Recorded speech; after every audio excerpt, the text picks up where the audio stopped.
présenter le lot Vevi à Djani. Batunyo Sobaebi, façon Oyo, la brune a traité Vieti Nenevia Kerokufa. Si quoi pas Congolais, oh, Bazolanda Biso, et bien, va trouver encore la, ils ont encore la insulte, ils ont encore la fingi, liwa ya vie. Parce que la brune a rose, elle a jamais Vevi à vie Djani. Parce que la brune, oh, mon ici vient, les autres qui viennent ma beleza pour la brune, tout le monde le sait. C'est que démarche au salama. Démarche wana subasima nango ezala biso oyo ambassade wana. Donc so ambassade aye à côté si lettre a rédiger lettre moko sur République pour la République est portée garant né yango wana ba libérer corps. Siko c'est là. Mais so pe moi sine aboyi azana banani awa. Tango ba libérer corps ba libérer on attaque Djani ba libérer on attaque Emmanuel. On va se reconnaître. On reconnaître ambassade reconnaître siko que Emmanuel le roi buntu ba refouler na Kinshasa so ba refouler mutu na Kinshasa so comme ambassade a validé té ato kenda ki Kinshasa ba zongo soko to po ba reconnaître. Ya mona bisiko c'est ambassade pe côté na jewana. Ben justement à côté na jewana ba benga Emmanuel. Mais à forcerie fois comme ngo bongo quoi ça bongo. C'est que décider ambassade na biso. Et ça la brinte. Mais non mais ambassade azo c'est tamene. Pe mutabomi za mwasi. Oh batuto ba ebia mwasi malgré liweza na maboko nzambe bo ya pla batu peut anticiper liwa batu eza lokola bango anticiper liwa vie parce que dégâts maltraités voya benga ya mama bana ya Djani mais ba benga VFT ozo point ko benga VFT za ko bozo inciter liwa ya vie ozo point mon une ambassade de CPL na actualité non na CPL na ngote un peu moins clair que tu as parce que c'est vrai Djani Faye surtout Djani Faye tu es bien Djani Faye depuis Kinshasa combo Faye Djani Faye mais ah on a niveau ya poto ah on combat qui Emmanuel comme Emmanuel ça sur un combo anaté donc combo déjà changé identité changé donc combo changé identité non c'est changé au biso to kende go réclamer comme Djani Faye ezali kamususu et go créer sous ba makambo ebele tant comme on landela ba procédure na nyonso wana pona oloba pona ocha fondement ya makasi c'est ça que faut négocier puis moi bien na moi si il faut to négocier bien. Ba komele ba biki non, ba libérer corps ya Djani. Na ibite ceux qui le loba moi si mte côté na kati pour libérer. Tu ba libérer non pour l'instant tout ça le mardi, ngala j'ai ya royo kapé et ba appel mususu ba bengi na place tanga na yoki. Pour l'instant non te ba libérer corps. Pour l'instant pour le doigt mardi non te ba libérer corps. Djani lokuta. Parce que tant biso de ya to wa ngunda la mboko to loba to na famille. Vous comprenez? Déjà des administratifs déjà avec Djani à la mutu arrêté. Vous comprenez? Et là ils ont lié bango nenga lo bien les amwana. Bien si là na d'accord ils ont lié bango. Mais yango te mutu ils ont empêché quand il y a Djani ou bien tant ceux qui tana kin balo ba non la brune a lingité pour qu'il kinte. C'est vrai. Djani a botiné 3 bana. C'est vrai. Djani a pesa moi na liboso comme on était, c'est vrai. Deuxième mois na comme on était mais troisième mois na combat Djani. Ozo sala pena ki baza la na communion na yé d'abord. Djani a déclaré moi na moko. A déclaré na moi na moko na la fille. OK. Donc moi na wana aza muki a mineur. Aza non moi na muki a yebi ko structurer makambo te a décider pas décider. OK. Donc ce qu'il faut bacha corps wana ekende Kinshasa faut za avala mwasi. To boya to ndima eza bongo. Posa ni na mwana. Ouais. La maison Stelmach vous propose des prestations de qualité pour vos gâteaux de mariage, anniversaire ou autres événements. La maison Stelmach vous propose aussi des gâteaux personnalisés pour vos anniversaires ou autres. Contactez-nous au 06 63 30 36 83 ou encore au 07 81 83 15 74. Vous pouvez aussi nous contacter sur la page Facebook Stelmach.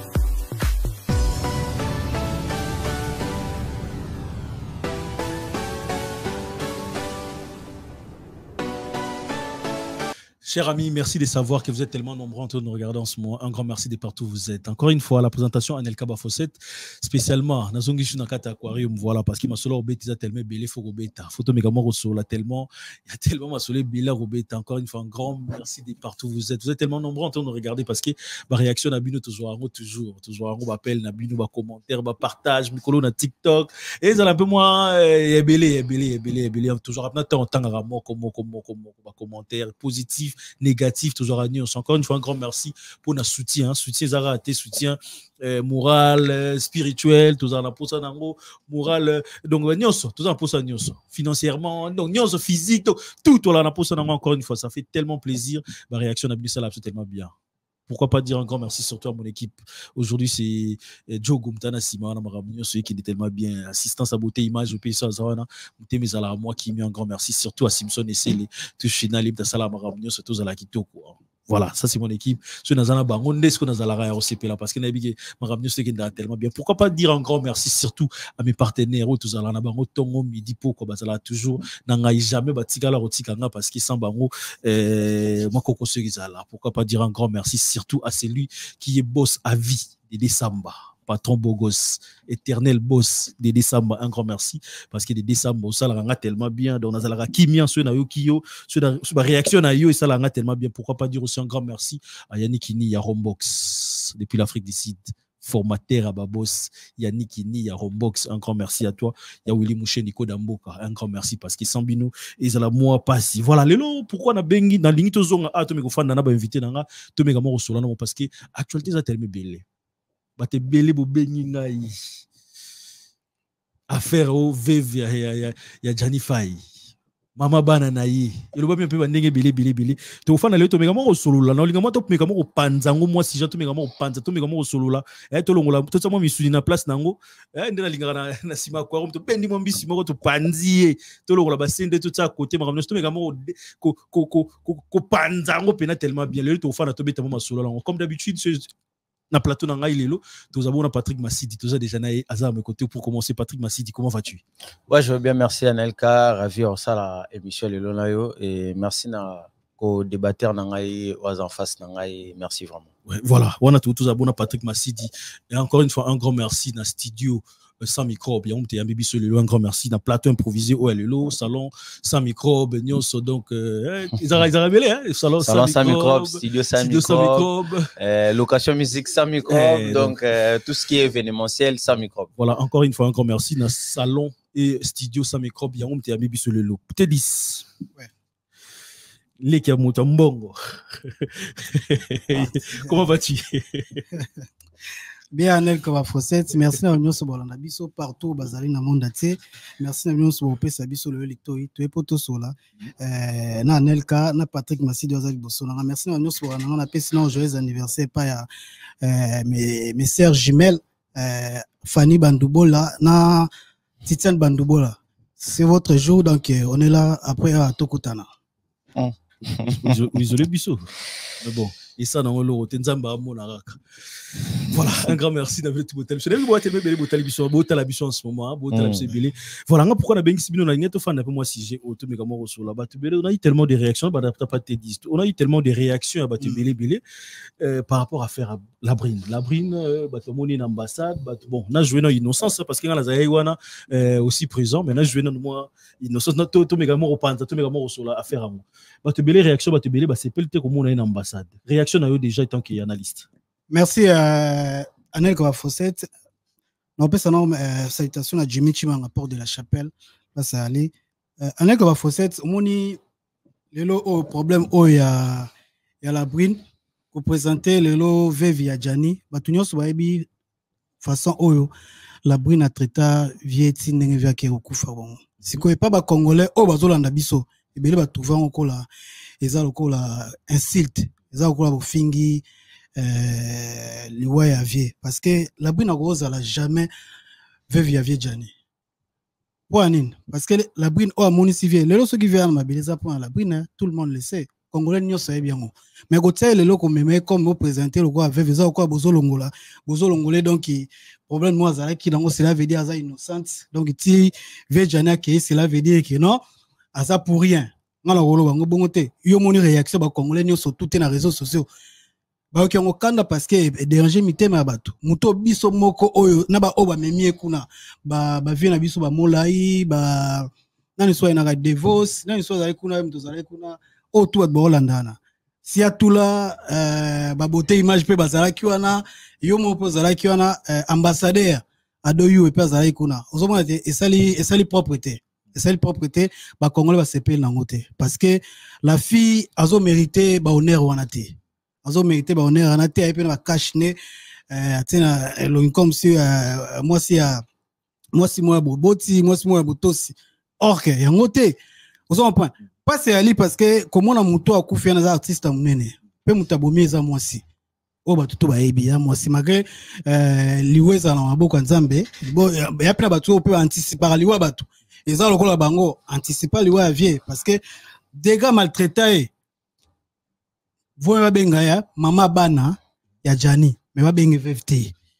vous en prenez ko benga VFT za ko bozo inciter liwa ya vie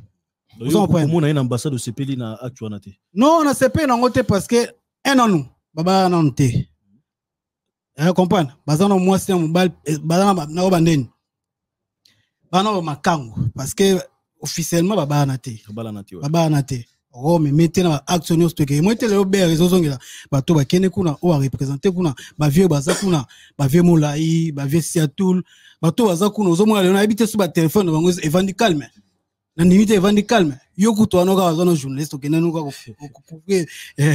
événement mais yo mo moni satisfaction na téléphone na o bato bazaki d'accord na ngote ata open 2 ans na mako que no film ozaki d'accord na ngote kolobelanga te ngamo na za ngamo pe na koloba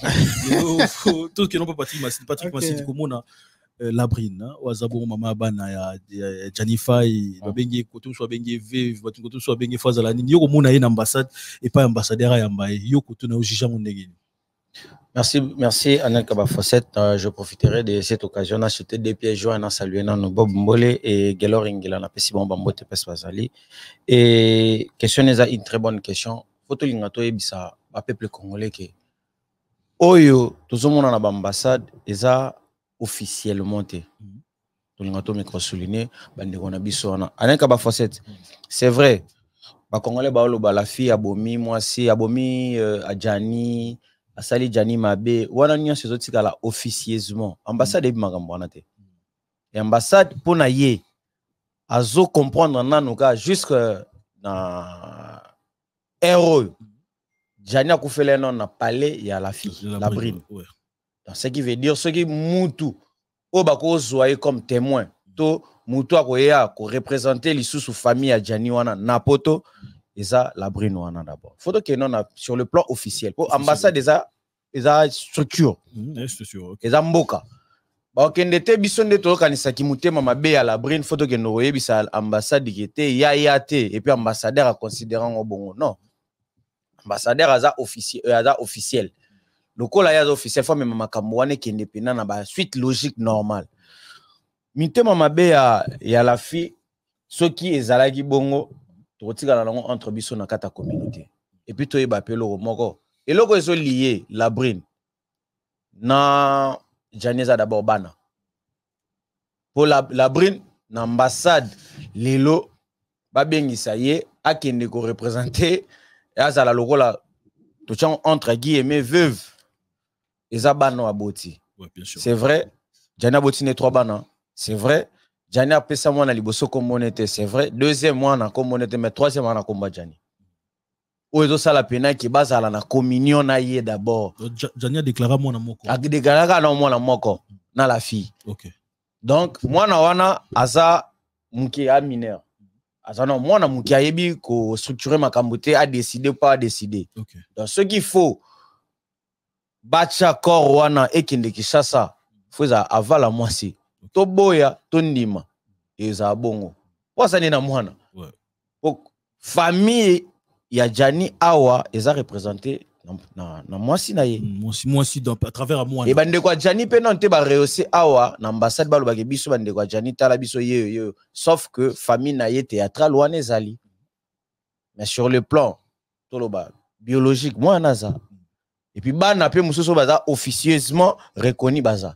oyo ngana yo na Nelka na Tedizo ba yebi debano batikali bana ya Jani bilongezo témoigner baza na arsenal de pensée wana ndenga na olobake moi si wana aza intéressé il faut aza l'impératif il faut za ambassade wana il faut kende ko se présenter pour ce qui est pas boy et comme suka malgré batunde ba kanisa ke le wana e comme makambo état contre état donc ça veut dire quoi ça veut dire que soit République démocratique du Congo et rédiger lettre na République française qui bazana impérativement na besoin ya corps wana ba reconnaître une chose peut souligner bato ba le la Jani na kombo ya Jani wana za kombo na biso ba congolais kombo ya Jani na sol française kombo mususu tom tozo ya na ba dire photos à la moins un peu na moi bakokeba ebele na kati ya makambo eza ya l'état na biso ya awa ya France oyebi awa ezalaka makambo te directeur na biso nendeko na biso directeur a mort cousin na biso balandelaka suite logique kombo ya Jani photo banana koyeba kombo ya Jani abwakelaka ngunda ne awa ezalaka kombo nani po biso tolelele na kombo ya Jani Faye na kombo ya scène na ye mais est-ce que na nini na ye na ba papier na ye na récépissé na zaka na même kombo eza ba question na le bité que ça bongo te eza ba question se poser est-ce que moi no ba déclarer que asuka o Jani mo ka déclarer que na kombo ni faut aux un peu moins clair que toi parce que c'est vrai Jani Faye surtout ba Jani Faye tu bien na Jani Faye depuis Kinshasa kombo Faye Jani Faye mais awa na niveau ya poto awa komba ki Emmanuel comme Emmanuel ça sur na kombo wana te donc kombo déjà changé identité changé tant kombo changé identité non c'est changé o biso to kende ko réclamer comme Jani Faye ezali ka mususu et ko créer sous ba makambo ebele tant comme on landela ba procédure na nyonso wana pona oloba pona ocha fondement ya makasi eza que faut négocier pe moi bien na mwasi yango il faut négocier ne bien to ke nango na kanda te to finga ye mingi te pona suka ye pe suka boyi na ye e komi suka là ya ta ya bien ya kosala makambo eza na minute lokola aza na be monsieur John Akufi mobali na Akufi konyokola upa one ko makambo susu o ba yale ba yebani to soigner non mentalement to soigner nos corps et comme on a biso nenge présidence toloba maman na biso Denise Nyagero azaki initiative ya robin na encore corps comme on a possession na biso après le reste to ibani to gérer na biso moi si ole ya kokendaka ko finga ko tala ka ambassade ninga ke ambassade pona nina ke na ambassade na normalité azana droit ya kokende pona minute azana vivre yene muta kufeli mobile akufeli pe wapi na ndaku na ye pour ba libérer corps na ye il faut impérativement moi sur anazala marqué attendez babalani te bon faut moi si mais l'état awa souvent bat babala na penza trop te anel ko yebia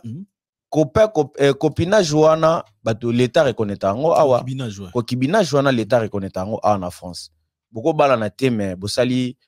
Pax et puis ça rappelle comme mukanda et puis ça mukanda et ça la ba makambo belé donc ça veut dire bazana makambo ba et puis encore que moi nazana kati moi no yé moko l'état français yé bien ngo kala moi na moko awa na yé la fille la brine to ke nango moi un peu brutalité to peser non ba nerf na biso et puis to e ba neni to négocier au moins un peu tranquillement te dis est-ce que vous êtes d'accord na ba propos ya Patrick Massidi te na d'accord na propos nete place mususu na d'accord place mususu na d'accord te côté ni nous d'accord na côté ni nous d'accord place na d'accord te déjà soko bi ke la brine na na monopole ya liloba par rapport ya liwa Jani Lokuta parce que tant biso de to wa ngunda la mboko to loba ke to na famille te vous comprenez déjà denga administratif déjà ve Jani ana mutu arate vous comprenez et lo ezo lié bango ndenga lo bien eza mwana bien si là na d'accord ezo lié bango mais yango te mutu eza ko empêcher quand il y a Jani ou bien tant ceux qui t'en a kin baloba ke non la brine alingi te pour qu'il quitte jamais parce que baba na te officiellement abi ko kibini wana te dis officiellement baba la ni te mais baba na mwana na kati ils a déclaré mwana za mineur mwana yebi ada maturité te yango na yebi mwana za la maturité ta reconnaître que l'autre dans le cerveau ta raisonner à la décision ya papa na ye écoute pour l'instant la ministre on est tolo moi dans la décision parce que moi on a aussi 18 ans voilà ba yebi que famille a Jani à la place non décider sur moi la famille ne bana Kinshasa ben justement oui on a dit que famille bana Kinshasa on bana doit décider parce qu'il faut savoir une chose te dis na quand tu parles excusez-moi yobi famille faut na Kinshasa faut pas déclarer parce que famille au Kinshasa ba déclarer na kombo ya Jani Faye mais alors que Jani Faye ah comme on est dans mon sauce moi ce côté important ça moi si peso c'est là où les bas blessent ces années comment se négocier bien la moi ba yebi ke Jani Faye kombo na ndela no prénommé ba yebi te awa a changer kombo ah mutakufi eza Emmanuel ne mutakufi Jani Faye ba so reconnaître siko tango Emmanuel akufi neto wa ki va komele ba libiki non ba libérer corps ya Jani na yebi ceux qui le loba moi si mute côté na kati pour libérer te ba libérer non pour l'instant tout ça le mardi ngala j'ai ya koyoka pe et ba appel mususu ba bengi na place tanga na yoki pour l'instant non te ba libérer corps pour l'instant pour le doigt mardi non te ba libérer corps c'est ba démarche zo sala ma démarche ça démarche wana subasement ngo ezala biso o ambassade wana donc so ambassade aye à côté si lettre à rédiger lettre moko sur République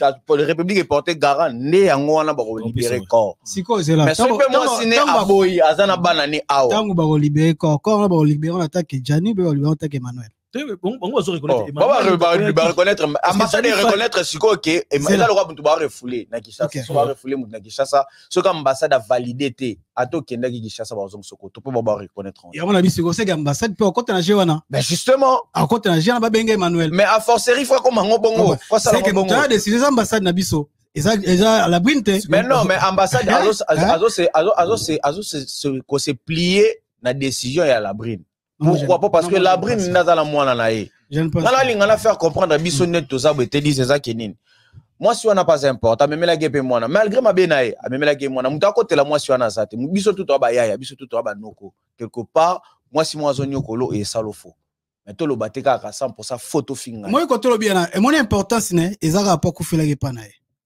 Lorsque moi c'est na kufa pas na été na moi importance n'engeza. Mais on est dans autre chose. Et on a bien importance ne comme bongo parce que a kufa la gepa. Parce que faut pas déjà police ni na roya ça là déjà enquête na pour faire à identifier corps à ça la dîner ça les examens sur le corps. Mettons en roya. Faut remettre courrier pas na famille ni na roya de quoi remettre en ambassade. Et moi, je pense à remettre l'ambassade. Parce qu'à remettre l'ambassade, pas l'ambassade. Est-ce qu'il y a adresse à Janice à l'ambassade?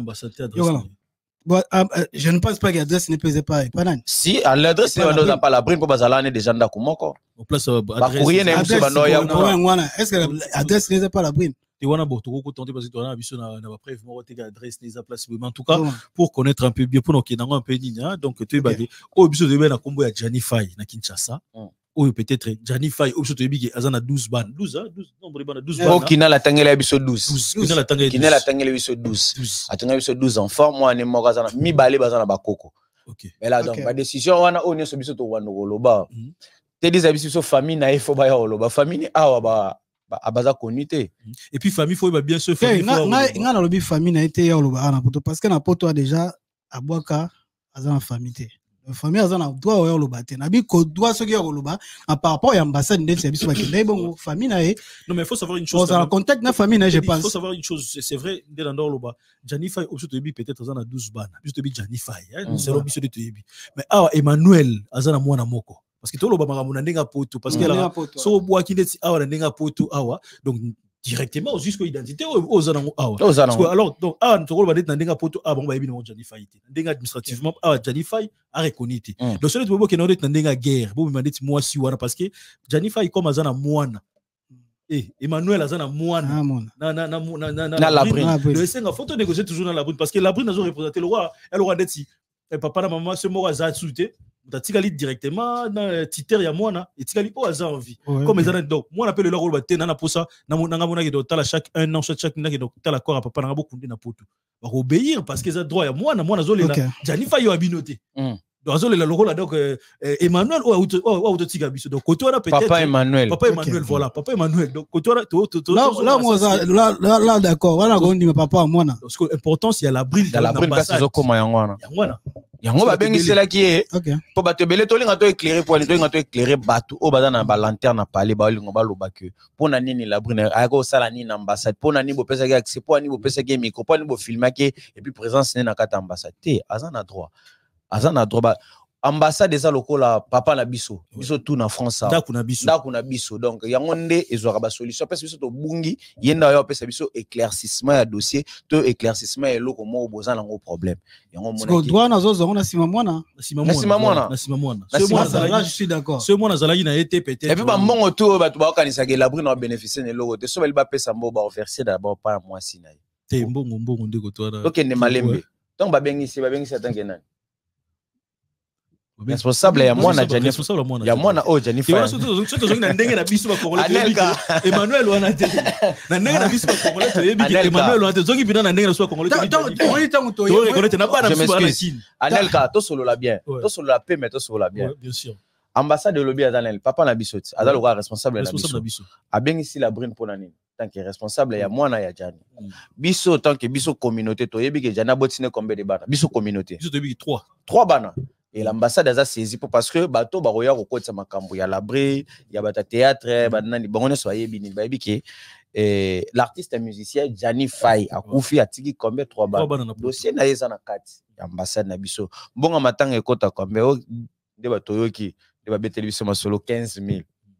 au 15000 wana bon ça va na mbongo nyonso wana nani wakita kini boye bapesi liste banani ba wakita te banani bo sala ne programme ndenge nini bokotisi na ambassade parce que pour ba répondre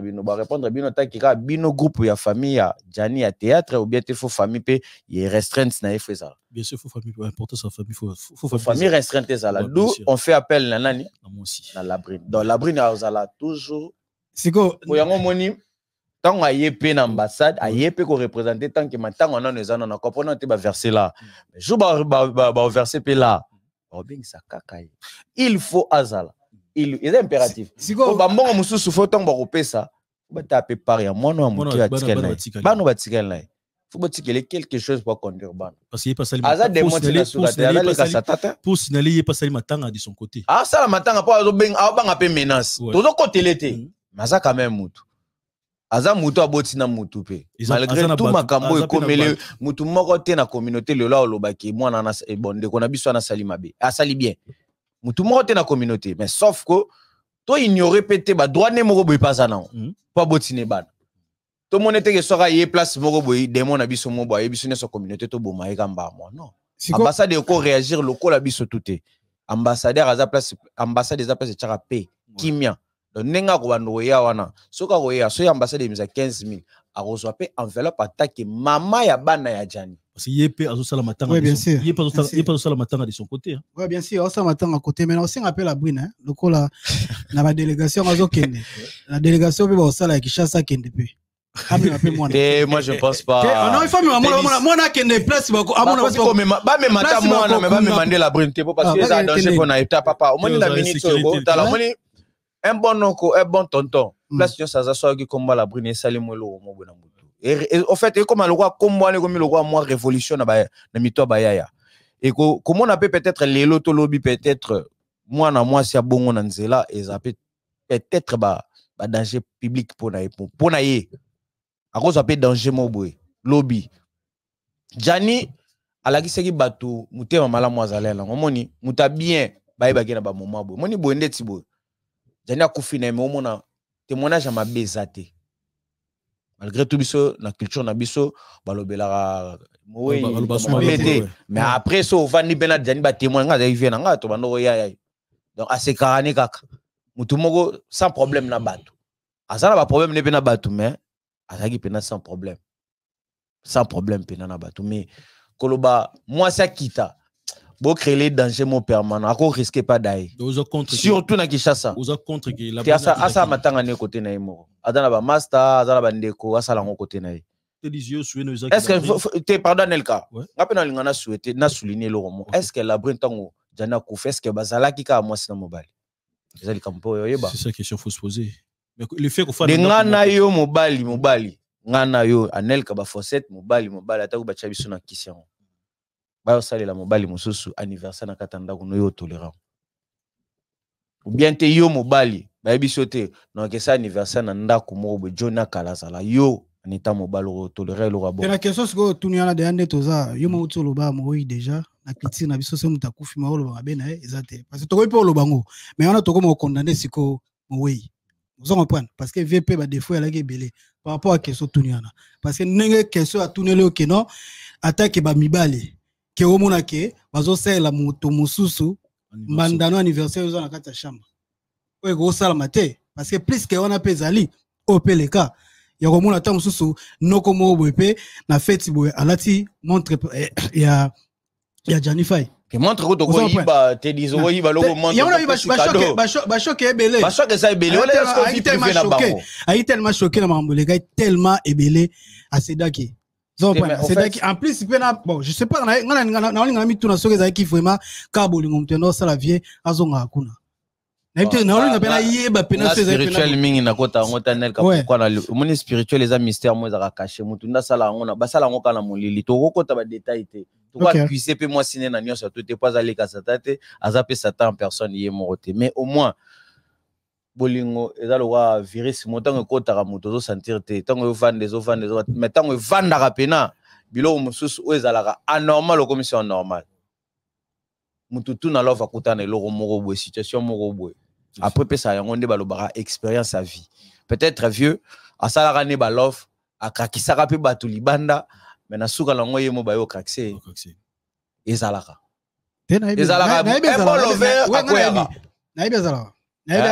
na kata love ya toujours un perdant peut-être perte na seconde qui ya mabe ya perte vie humaine mais ya koloba ke te mwana na la bruna qui takisa te ezalé mabe makasi anelka mais bon à niveau matanga parce que ce qui est bien le samedi tout le monde est quand même atinda gibana bana Janify mibale na qui quand même na matanga bazalaki na batu donc voilà mais yemoko est-ce que présence na yep on a niveau poto oh ils ont danger pour na et présence c'est important présence c'est important na communauté même ça tant dans la temps par réflexion même talibo mavanda dans la temps par raisonner na full mona kale aloba koto full poubelle na mona nete simbite na na poubelle mususu poubelle na pays ya ebisa yo que moi ndeko na biso la bruna kende na matanga quelque part place moko ezali danger à quoi risquer ba toucher c'est vrai poto ezamboka ya sécurité c'est vrai mboka poto ezaba assurance pour na basi pour na makambebele mais ya ko livrer ya ko loba ke kende matanga na asire za décision ba tatindela batu nde bana atindela batu bana moni mutu tanga mwana Jani quand même ba on reconnaître esprit bana problème te moni moi respect ne pas se bando uta moi mala anoko se racheter malembe à partir bana anoya osonga mo malembe na confiance atama ba congolais atala ma ba congolais pour na bana soka tina mais ce qui a bandili sous que na matanga ya Jani bana ba manu omona na souté place ne beta ba boya ba toucher même na palais place ozala te dis est-ce que Kotoana to qui ne veut Kotoana yo est-ce que Kotoana présence na matanga non présence na matanga attention déjà la minute sauce est importante la préférence avant d'aller avant les autres bana c'est important parce que oui bah toza bato to ko gérer tant sous tension bato nyonso tout est mutu binde nini a manifester devant problème moko vous comprenez bato sous ba kopekisa mais mona derrière bato dégâts bazo ela na bazo tellement belé na ibite mutu nini opekisa ezama passe comme on ka na kena ambassade oui combien de personnes va choquer bon si quoi mon ebo en face vous comprenez tout soit go signer c'est l'homme beka parce que ils sont fous émotion na c'est kanda zomona c'est important avant na palais azo ça dei na kwena c'est important wana important ça que non il pas zole la mobile na kwena malgré Makambu je l'ai vu je l'ai vu à l'ambassade à sortant donc na monena na mus même ngamo kutu ouais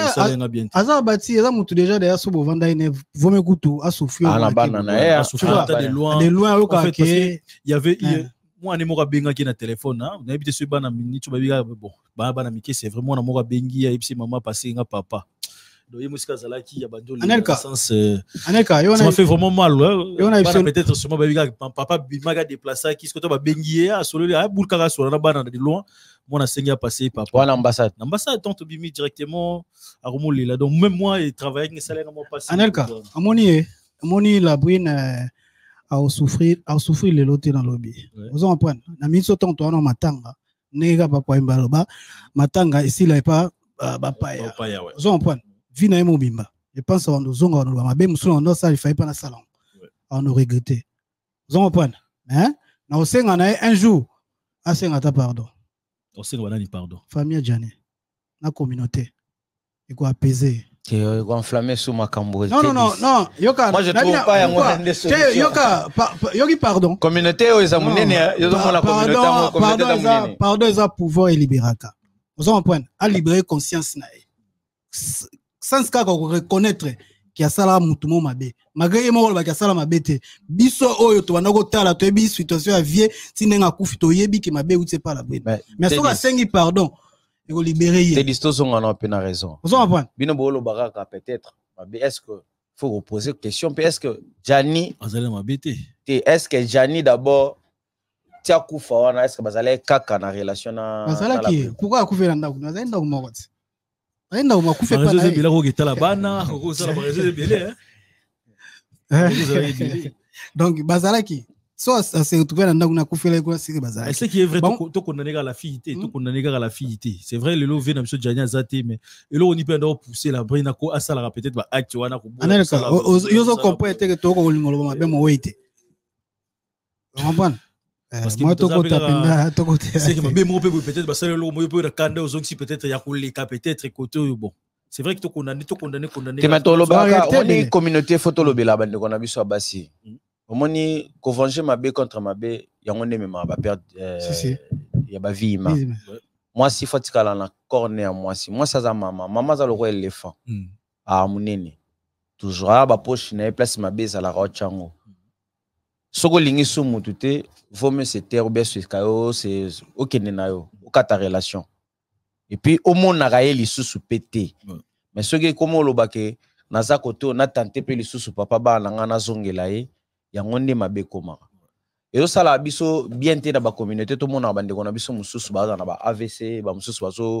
bazo kufa to lo bande na kaya vejani ezaka ozo bomana ezaka to lo bande na linga na bande ba oba kufa na ese da yo posali ese no mo boshe yo ande ko na biso basi fo batika ba guerre na ese na ba parler na bango balongola esprit ya ese na parler na bango ce que yo kanité vrai place ya makasi ezaka dialogue dans boso kata ya solo la na bajo et là ozo zanga na communauté dialogue entre na ba couple belé mobala kanisa moi mobali déjà banda wa esa moi sine yo ebinga yo saka nanga masidi ah petit kini ka poto kaka tonine balanga joana tout et puis ça moi l'esprit ya mabe na kata love donc ya ngone na communauté voilà pour notre méga mo ko panza to méga mo panza c'est vrai tout tika les moi na sujet na chité comme na chité par rapport par rapport ya point mususu bien ya pardon na lobby pardon pourquoi parce que omoni de la brune atiki obi vejana kufi mais obi o atiki ba kongole na mutute meloni atie ba na mutu loko atie ba na mutu wana ezala banoko nyonso tute o bandoye par la brune na ebite so bandoye penda avec sincérité donc point et on attend obi pardon peut-être ce que vous laver makamususu et vous laver na ça c'est na singela ke ka go ya pe pardon parce que banoko nyonso bandoye wana est un peu difficile tant soit c'est bolingo eza sincère. J'espère place à Ali, j'espère na ebite son akosi bolingo eza moins difficile pour na akoma na programme bolingo makasi autant soit bango le loté pourquoi comment programme bolingo akokoma makambo programme bolingo akoma programme bolingo parce que makambo yo komeli te maintenant faut que non esprit na biso ba congolais so mutu boyena mutu foka forcément faut souffrir na lobby non za mutu ako refaire fina ye azala mutu akufi eza teke mutu asali mabeza na kwemo mutu mata kote la ya mutu bo accusé d'être criminel na anticiper lui wana chose est criminel peut-être gaza libanda tel gaza na prison akeli weza na boka nzambe mais anticiper ngo eza mutu anticiper ngo wana biso muzoloba ouais vas-y so baby parce que bili wana ezaka emoya janifaya mutake na nzambe ala brine voilà to me ko panza mo muketo me ko panza c'est vrai to betali solo oyo le vieux Jani azele ve na biso nyonso ve mo ala iso bengé na émission en tout cas ando uté mo lo auti kayu na yeme mo opesani ba et c'est même vidéo to mo na ona Patrick Masidi o profiter o kate na bien sûr wana yifi nanga ezaleka awate ezalaki depuis donc to lo baba château d'eau ba makambo belé na ba debia émission nanga ba to basalanga ba changa po abi ayo ya mba franco na bango petit ça na po nga bisefe so chenga pote na changa po abi bon aloko lobi langa jo to sala mbamo si je saute en côté suki ezalé pour après bolé na émission après wana na lo ba vérité série wana kinala ayaki pa masananga Tom Silimier na pesi mbote parce ça comment va na Monaco atika enda kunemoko awa na Framonzin aya ebisi Tom Sabi ave na ngamo bozo kemba fort na makamanzele na olinga lisusu te kinal mta ko négocier na olinga lisusu te azonga pa moi sine s'il te plaît ko pesa ngai ngana bando baksalaro ya bando zanga ayokana ki Tom Sachara à l'époque par la chambre salon 700 €. Ebisi ngai ya no pesa parti ngana ndo baksele parti masala ngai ebisi nga masidi est-ce que c'est vrai banini vie wana sola bien c'était chai qui n'a soit lobé au salon et c'est de là que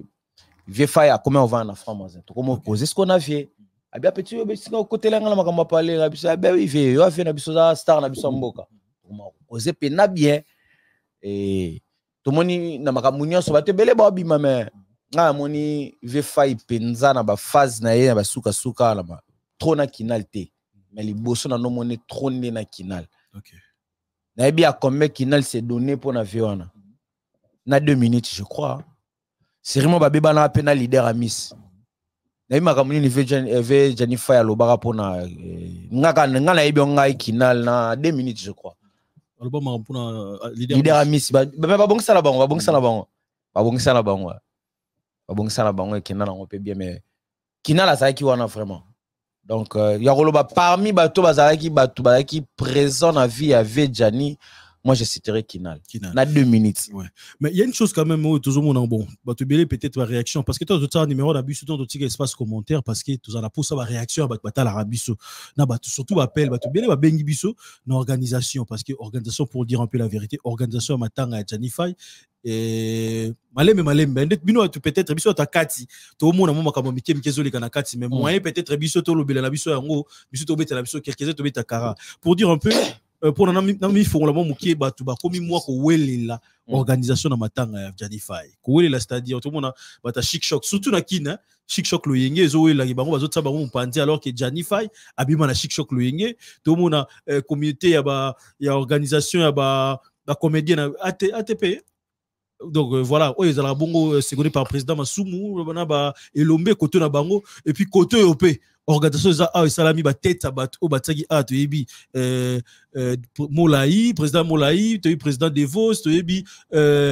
président Siatoula, ba ça na meta pas na 4 on dirait na Maxi Bondowe. Base à la communication tena oyakin parce que binos bo sala eloko moko mais pour nous la communication bon tout ça la base à la communication c'est comme si bazo weli la organiser matanga elo ni ko sala ki ba weli la organisation matanga bon mais Anelka c'est clair bazo weli la mbongo en fait tout linto lo ba bien alors que na droiture hein omoni lelo oui c'est vrai vejana kei passe na mutema mais bandi on a biso belé o ba yepe meni lelo ya matanga on ba yeka parce que vejana kei akei ba batali ampleur en plein nini jive jana zagi na kata communauté ba moni oyo bande ko na biso ba TikTok bande ko na biso ba journaliste o ba tie en plein wana pour faire jani pas aller na bango bien yango et sali que ba torana ba ya siko ko se retrouver tout autour ya Vejani to na souffre ye mo lo ba ko na tala que mission mo lobi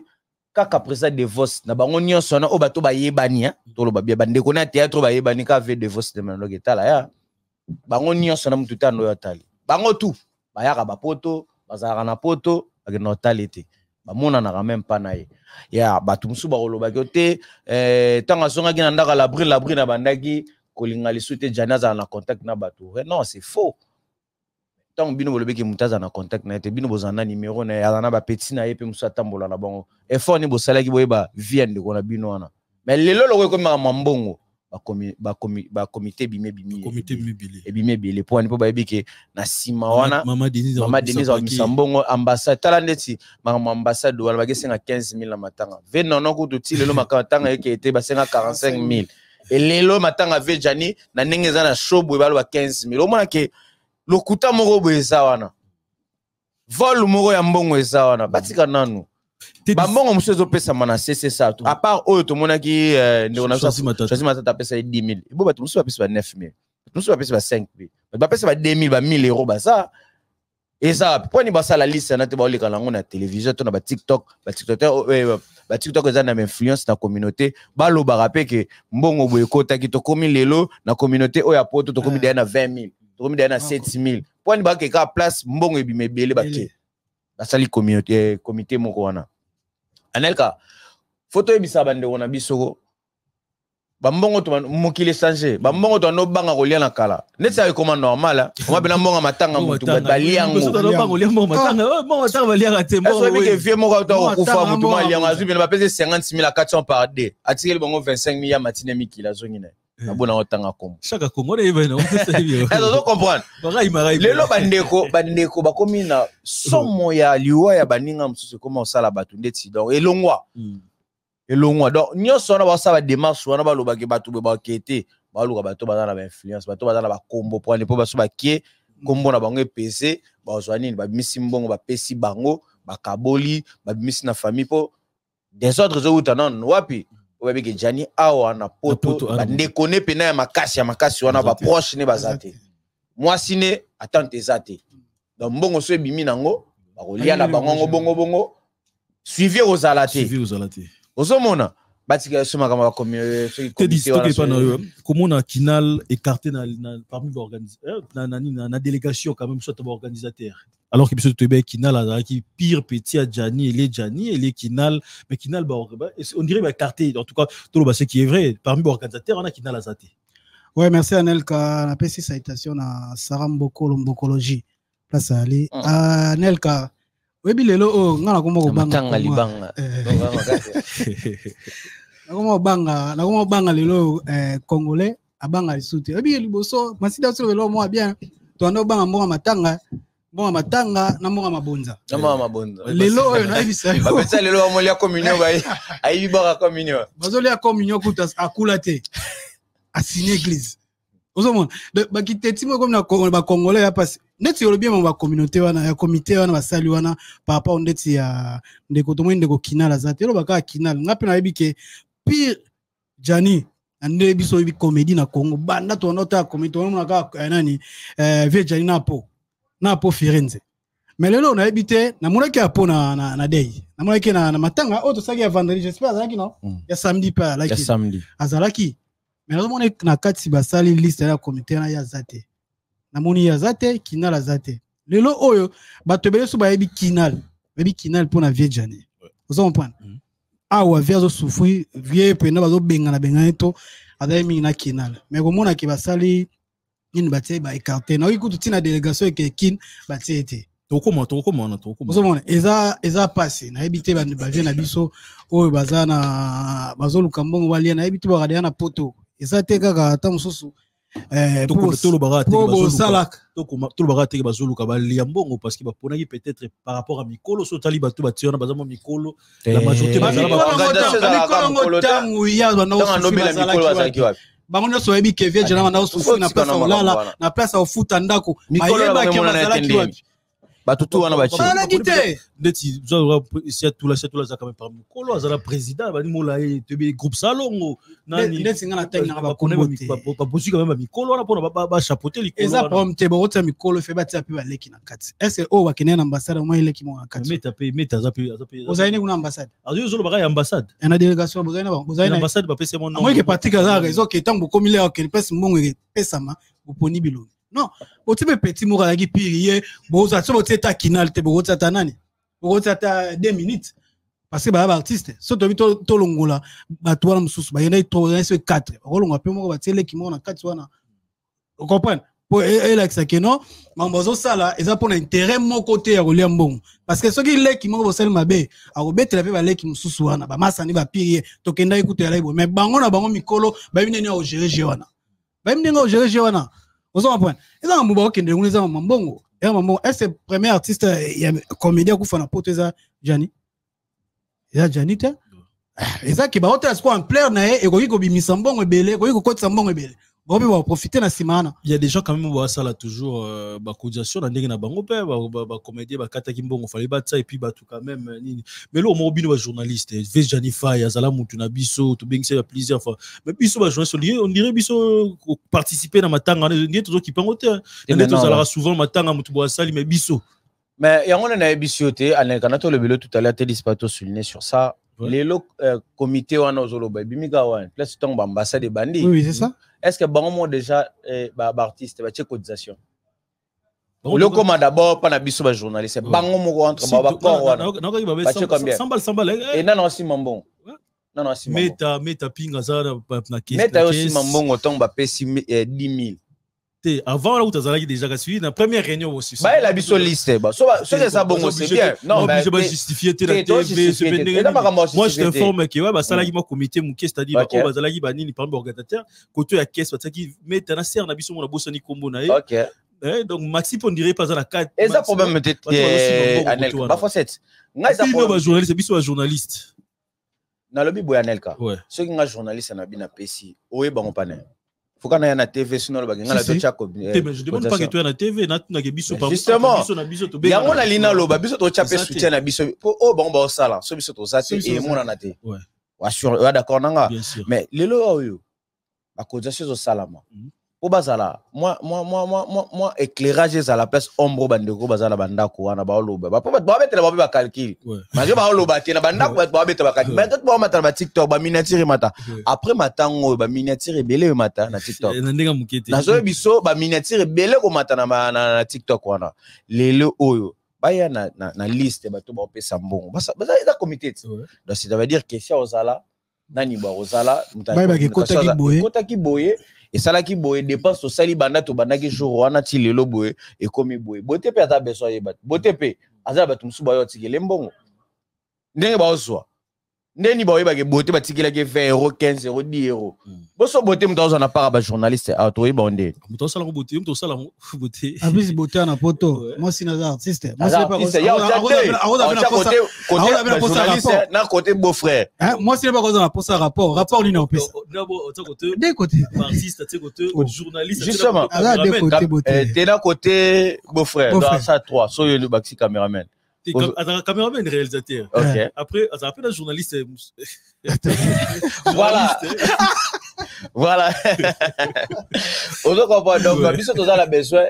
Il y a sérieux wana. Bala sabiso ke bango baza plus organisé que batu mususu. Pour matanga oyo tolo bake exactement parce que Jania yebana ki faza l'histoire ndezo sala batu passe. Eza histoire o Jania vivre ndezo sala batu passe. Et puis faut yebake histoire ya Jani et corriger ba couple belé pe et côté ya pe ba couple belé na banda ku place baza parce bazaki mabe ba komi ko bongisa bango moko lelo so beteli mwasi moko bolingo komi sanga loko fa so yo benga bridel na so ki na la brina yo ozomona donc ça veut dire eza leçon et leçon à vie histoire à Jani donc ba ya bala sabiso ke bango baza organiser ba pe sabiso ba liste wana pe ba lobi pe ke te na niveau ya poto bato balingaka Jani bato batindela kena ba TikTok tozuli bango mbongo autant et biso to kita kin ambassade to salaki autant dépense to salaki autant comité wana o lobby wana basela biso musala wana eza une chose de bien. Une question qui se pose, est-ce que autopsie est salam? Ah on est clair non est clair et juste mbila poto et salam obligé. Mais non, comme si na on disait salam je sais pas bon salam on peut pas remettre biso corps ezaka bongo. Est-ce que c'est obligatoire? C'est obligatoire. Normalement, on va la suite à couper mort naturel. Donc, nous on a fallu la autopsie. Et ça peut important pour ça autopsie. Toi, bah non, à couper na nini, marimé am soupé tam sous. Oh non, quand ça tout soit on a dit, bah étrangler qui est, bah tout soit on attend sous. Eh, on me belé, lo ba me belé. Et ça peut important parce que éco ça qui éclaircir ma kam sous. Vous en après ces points là. Et c'est important parce que c'est important pour nous on sait que ceux qui possibilité au salon ça ils a bien pour toi via coup finani et là monsieur Ningi ça sur internet quand même j'ai regardé dans c'est quand même une image beau et ça nakin tout le monde na conférence où je sais pas point de presse où il va comédien nakin basala tout le monde présence il y a Elombe président Elomba Zala qui tout le monde président Masumo Zala qui on va vraiment ba coordonner mo belé Bazala Zala qui on na sima samba ba isobe Bazala mo belé tout le monde quand même et là moi tikenga quand même liste au batu au ba mitie le rôle baza prêt pour nous okende quand même sur liste où va accompagner corps ya Jani Faye na Kinshasa tout le monde n'y ensemble bien qui n'a liombo toni qui n'a azala te peut-être bien te non ça bon côté ça omoni na communauté na biso congolaise eza chose à mabe ya mwana eza soki na nozui gaz il y a pour attaquer so jina no rate notoriété mo so evandi non makasi te ba négliger bato mususu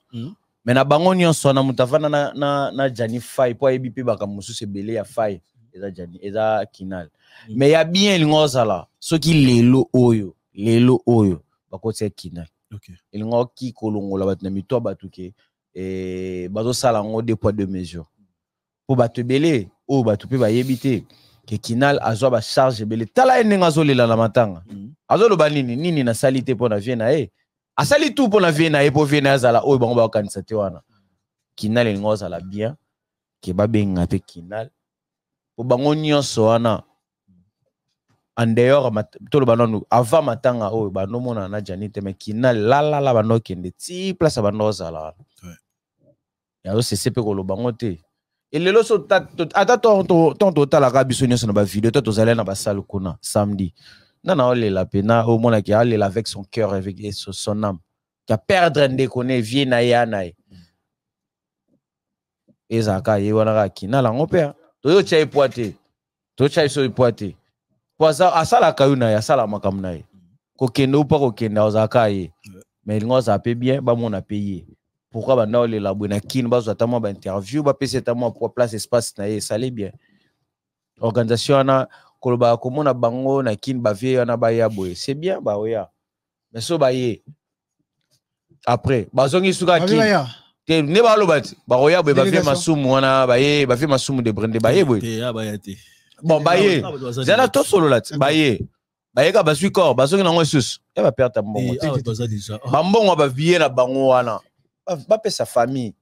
la pauvre maman ya Johnny Fire a besoin ba bloko wana ba aider ba pesa ba mbongo wana asala pe matanga côté na ye ba café zanga ka famille nyoso tutende cha cotisation na ba ndenge nyoso wana to ebi pete famille na bango est-ce que ba combo baza makasi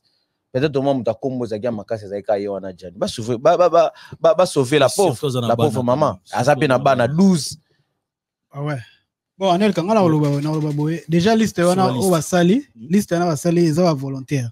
bato le ya ba wiki non baza prêt ya oya Kinshasa eza liste mo officielle te qui ba en charge ba kitaki non baza ba volontaire to abi de yanga na oya to zu pas mutu to zu pas na oya koko tsa kinal so to moni basali liste mo officielle autant soso ambassade na biso ezo tam so à charge billet maman billet les comprendre là so ba ko tsa te on tam so to ko lo parce que to bi que kinal azali petit ya vie batanyo surtout délégation au tout ba ça il faut batsa pe kinal ko bandeti au tout ba pona mambotali batubaya ya kina mona importance ya wate importance ya boya te za ko bebisa mbongo pamba importance ya te bazeli bemela kine parce que bazala accompagner bandeko bazati habité bazala ya accompagner bazalia à quoi sert bango ba ya lisusu na mona importance dango te donc bango pena pona ya est importante délégation ya lia ekitana ko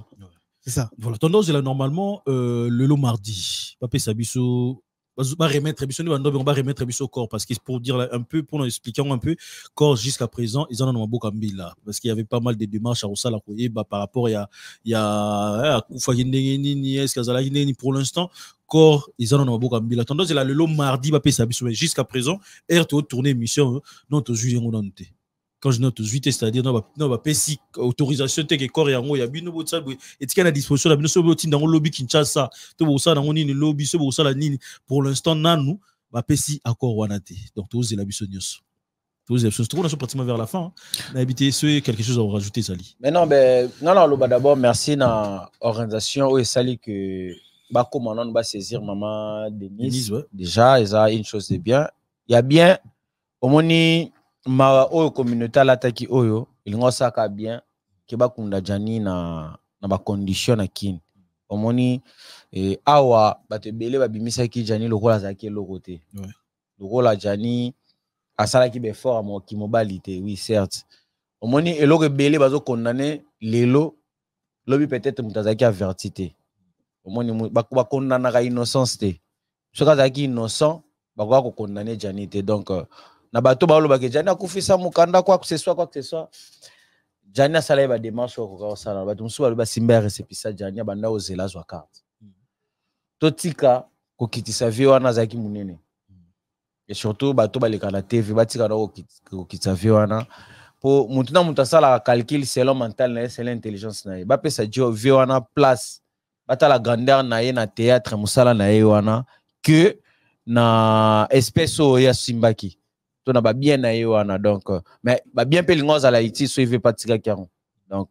tout ce que moi je pouvais dire yangwana et merci Anel pour l'invitation tout ça la analyse nga ngobeta pena ba vie privée trop très mais to meki moi un peu to kota magamba avec Johnny pozo ça la passe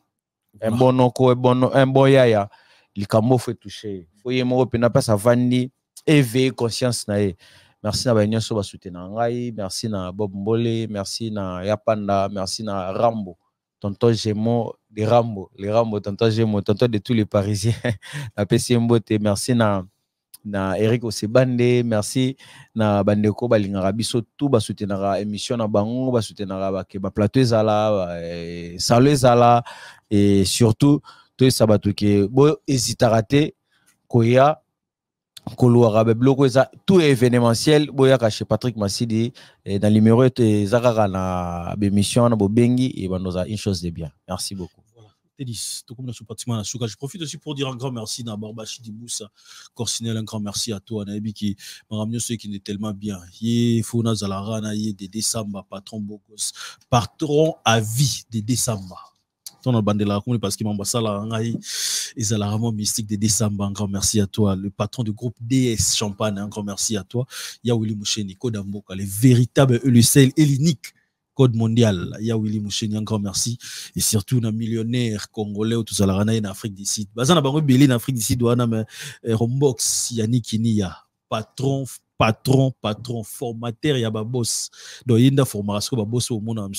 Yannick Inia. Un grand merci à toi. Merci, Nelka Fossette. Merci à l'Union sur l'Andibiso. Ngana olo baboué, pour nos Congolais, Vejani le Lazate, Vejani Akoufi, mais hypocrisie, ma casse, c'est pas un biso Congolais. Vétan en doit souffrir tout le monde à Ebakian. Tant qu'on vient aux Zanga, il y a Mouké Batebe à Ebakian. Mais, bazoé ma casse au Songaïté, bazoé ma casse au Edete, donc il tient qui au Koufa. Blom Souto condamné parce que tant sous le loi Zate, en orozon à Kuna, la place ma bézalé. Évitez le pourquoi en orozon à Kuna. Toi, Songa qui va à Mingité. Barole rapé 5T. Mais tant que tu as matin, on est au moment de tous les belés. Tous les belés. À ta téléphone, autant souper va bien qui était. N'a pas oh, alors autant souper va pied, n'a pas autant souper va dans carrière nae. Et moi passer. Merci na union sur la Nabiso, merci na Francis. Bandoubo la Specta, merci na Sam Cook le nécessaire, Prince NG na Dallas, Mère Bondé na États-Unis. Merci na Sarah Mbokolo, Mbokologie, Pamela Soleil na caméra. Merci non, merci pe na Kaloubi, Pamela Soleil. Merci pe na Michel Moukokole, Jimmy Chima Jimmy Chima rapport de la chapelle à raté à relégaté, donc Jimmy Chima rapport de la chapelle. Beauté image les meilleurs de Paris. Merci Anelk. Voilà, un grand merci Nabilou. Beauté image. Restez branchés parce que nous allons tout le temps avoir l'information. Nous allons tout le actualité, information, surtout exclusivité parce que c'est vrai. Johnny Fay, promet son gars promettait nous tous allons peu on a des détails nous stoïques qui des moments tous allons ambassade tout faire donc prochaine mais pour l'instant programme mon côté ils en ont nous bâti va fixer ce programme est ça mis ça ni tous a toujours un point de communiquer parce que c'est vrai. Avant Vejana Kende Kinshasa, je pense qu'il y aura quand même une action de grâce. Je ne sais pas ce que c'est ça là, mais en tout cas, il faut tout dans parce que c'est vrai, il faut tout quand même tout ça là, moi, ensemble avec Kende Kinshasa, départ dans l'Union. En tout cas, une information, nous allons toujours voir une information. Pourquoi pas dire un grand merci, surtout à Papi Leroy, Formule à Souka, carte illimitée. Il a un héros. Papi Leroy, en tout cas, il y a ceux qui. Ça, les lots, en tout cas, Magam News, ça toujours très bien. Papi Leroy, un grand merci. Marabango, ils allaient tellement bien parce qu'il a payé tellement il tourne. Où t'en as des quoi? Ah, papa, tout ça. C'est quoi? Donc voilà, un grand merci à tout Boutali Bissou. Nabi que Cédric Mabeka, Atlanta Bissou, un grand merci à toi. Boutali Belé, Boutali Bissou. Nabou Senani, Blanchard Kadhafi, toujours Val. Mon grand merci à toi. RM Rodrigo Maïmba, boss, Rodrigo Maïmba. Nabi que Maramio suis bien. Restez toujours branchés. Nabi quand même, et le mot quand même, n'a pas bossé vraiment, même si nous avons clôturé l'émission. Johnny Fay, et le mot quand même en Eurolinga, surtout. Dans la dernière mission, l'équipe, en Eurolinga, bon, en Eurolinga, 2025, on va être stade des martyrs. J'avais pensé à ça, il est un ambassade, mais pourquoi pas maintenant année, à 2025, en comité, maintenant année, pourquoi tu vas réaliser ta rêve, on doit rêver, on a maintenant année, la matin, à stade des martyrs. Attends, sur la 4, stade, t'es maintenant, moi, Libanda, t'es mais, na plateau, je vois si, na landango pa na yo, na landango pa adoyu épée, ouais, donc, aloba déjà, moi, makambango, mais, il s'ala bien, il s'ala vraiment bien, et ça, il est bien. Ref na ya tana ndoto bako misata libanda wana ezaka ba bloko biso journaliste tozo suggérer tozo chara ba suggestion na gouvernement na biso toza bana gouvernement de papa biso to cheka moi idée to che suggestion na biso kuna a aider biso ba cha eta ref na a réaliser on attend dernière journée une chose c'est bien T10 ouais ça idée bien ba o ba na biso ba autorité on va organiser un sec naé ceux qui vont Hollanda biso so va salango et ça biso bien ça revenu place là on a kimia à bêtise stade des martyrs on a koufane ça là bien Merci à nous surtout. Bon, on a besoin de message, il n'y a pas d'autorité. Merci. Voilà, on est là qui est un peu sué artiste. On a repensé un jour à Beta Stade des Martyrs. Mais bon, le roi, c'est qui a Beta en côté. Balela Tawana, Ezalata. Et ça les à moi bien peut-être si Kamoli Moné Ezala. Encore une fois, encore merci à nous hôtel Bisso beauté. Image. Merci à toi, beauté Fela. Moba la coquette. Bah, autopie ça dans Moana. Encore merci, Nabi qui m'a tenu les boutons à la biste. Restez branchés. Depuis que tu nous as toujours, on a DLV Magie Pro. Un grand merci à toi, Gelor Nzongo, Christian Double Impact, Thomas Satou, Zulu les bâtards, Nabi qui est bien, je me ramené sur Isakito Kouana, Cédric Niakovic, je me ramené sur qui est tellement bien. Restez branchés, Congo Mokili, tout ça toujours, Wana. Tu peux s'abonner information, actualité, surtout exclusivité. On se dit à la prochaine et puis bye bye.